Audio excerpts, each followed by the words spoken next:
Let's talk about dining and dining reservations at Disneyland. Now, there's a lot of talk about dining reservations and how you have to have dining reservations. I will tell you that most of my childhood and young adult visits to Disneyland did not include dining reservations. You can have an amazing time without going to any of the locations that require reservations. That said, in this section, we're going to talk not only about the dining reservations and what kind of restaurants ask for reservations and if you really need them, but also the restaurants that don't require reservations and how you can find out more about those. There are locations at Disneyland that you can make reservations for. Now, one thing that is not always well known is there usually are walk ups available during the day.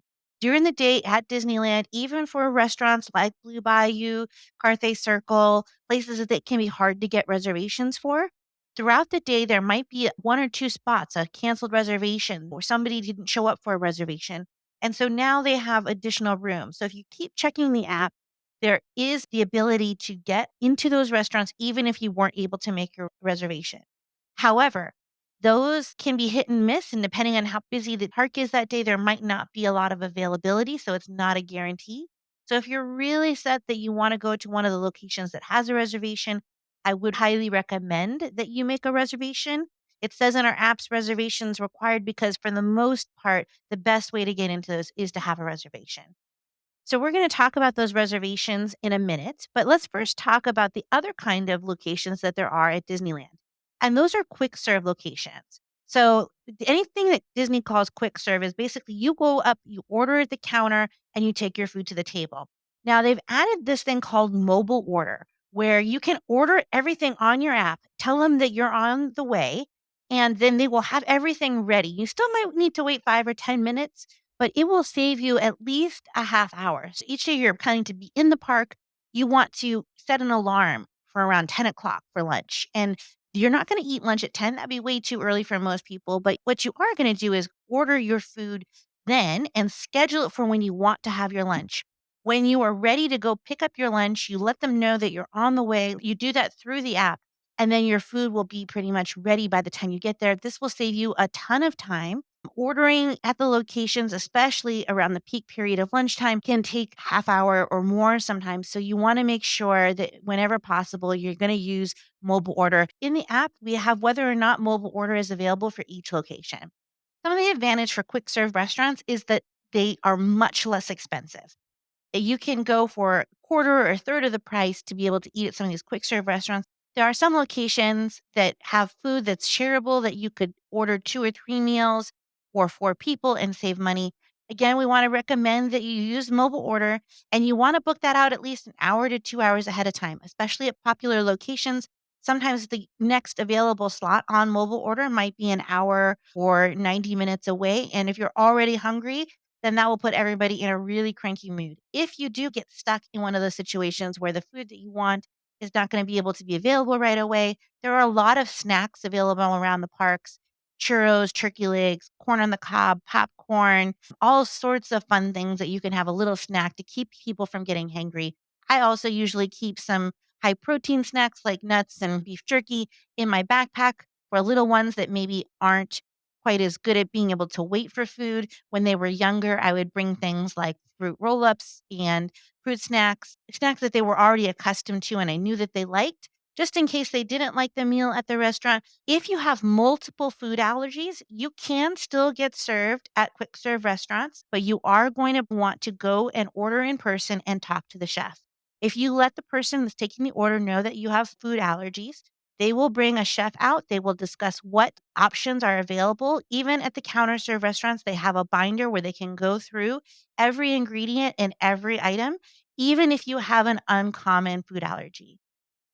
And if you're looking for something in particular, you're looking for pizza, you're trying to find where they serve alcohol or where you can eat indoors, all of that is available within our app. You can filter by all of those different things, including allergies, to find out what gluten free options or what dairy free options are available throughout the park.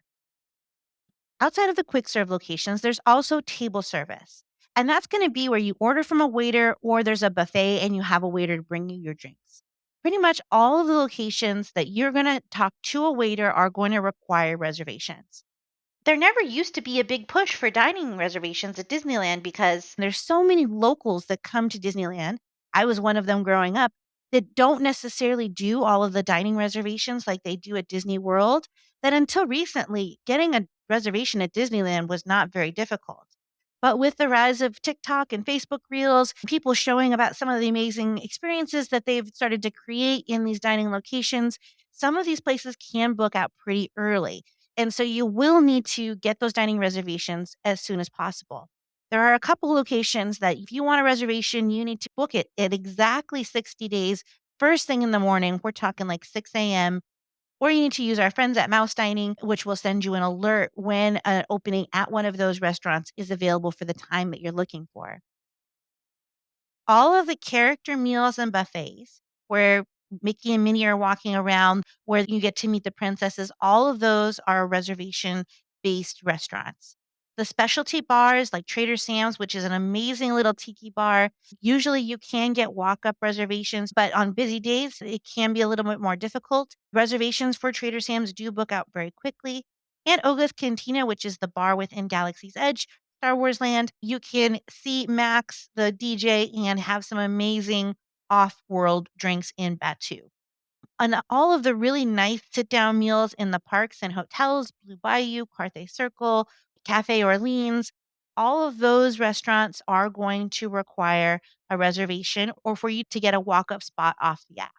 Again, all of this is listed on what restaurants are available on Picky Mickey to help give you an idea of whether you need a reservation for a specific location.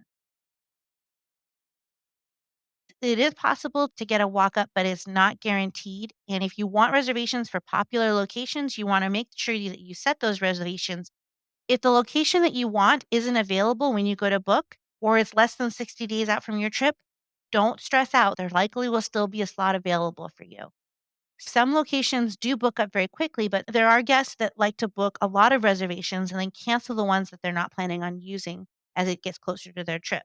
So even as close as the day before, you'll usually see new reservations open up. You can also use Mouse Dining and they will send you an alert when that spot opens up. And remember, the smaller the group, the easier it will be. If you're having a hard time getting a reservation for a group of 8, try getting a reservation for 4 and then trying to see if you can get another reservation for 4 at the same time or split up your group. If you have severe allergies or multiple food allergies, I want you to know that Disney is one of the safest places to eat. As a mom with a child with food allergies, I have never felt more safe and more comfortable within the Disney restaurants. They take allergies, cross contamination very seriously. They have really wonderful protocols, and I feel really good knowing that I'll be able to access food that's safe for my child. And they don't even charge extra for some of those gluten-free options, so it can actually be cheaper to eat for me inside the park versus going outside of the park where they usually will charge extra for some of those accommodations. If you have severe food allergies, always talk to the chef at every location, even quick serve locations. There will be things that are available that are not on the menu.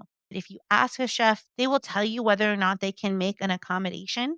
And sit down locations will have more options for people with multiple severe food allergies. So if you need to work around a lot of food allergies, sometimes those sit down locations have a little bit more flexibility.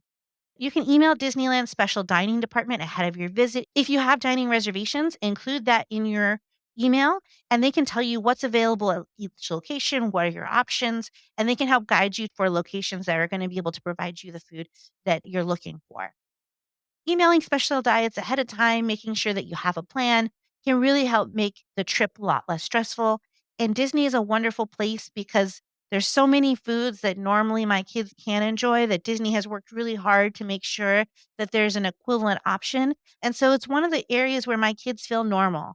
They don't have to just have a hamburger. They can have lots of different foods that they normally get to experience and they get to eat along with their friends without having to seem like the odd one out. In our app, we have listed what items are available, gluten-free, dairy-free, all of the things that Disney has notated in their menus.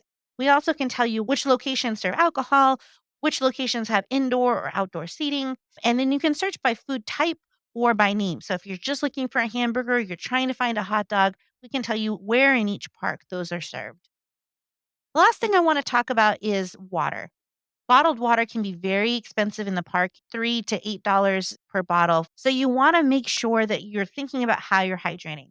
One easy way is to bring a water bottle. There's lots of locations around the park where you can fill that water bottle up. But also, our app, we have notated all of the locations where you can ask for a free water cup. Of course, any sit down location, they're going to be happy to give you a glass of water, no problem. But most, not all, but most of the other locations that serve food, especially if they have fountain soda, are going to be able to give you a cup of water completely free. And so they can save you a lot of money for another special treat or another activity that you want to do with your family. If you see a location that has a free water cup, you would go to where they deliver the food. So, not where you order the food, but where they put the food out when the food is ready. And you would just say, "Can I please have a water cup? Or can I please have 4 water cups?" And they're usually happy to help you. You might have to wait a second. Always be kind to those cast members.